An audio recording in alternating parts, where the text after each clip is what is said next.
ఇచ్ఛ, ఆశ, ఆపేక్ష, ఆకాంక్ష వీటి ఆలంబనతోనే మానవ జీవితం కొనసాగుతుంటుంది కాదా?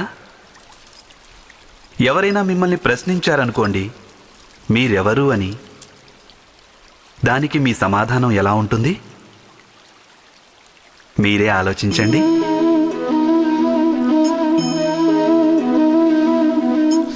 మీకు వెంటనే స్పష్టమవుతుంది మీ ఇచ్ఛలే మీ జీవితం గురించి వ్యాఖ్యానిస్తాయని. ఆశించింది పొందాక లభించే సఫలత లేదా దానిని కోల్పోయాక మిగిలే విఫలత, ఇదే మీ అస్తిత్వం.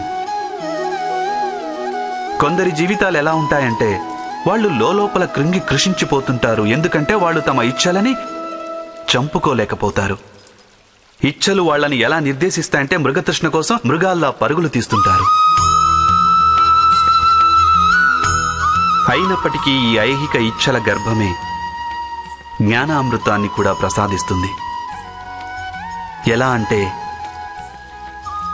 ఇచ్ఛలు అసంపూర్ణంగా ఉన్నా, నెరవేరకున్నా అప్పుడు అక్కడి నుంచే జ్ఞాన కిరణాలు ఉత్పన్నమవుతాయి మానవుల అంతరాత్మలో.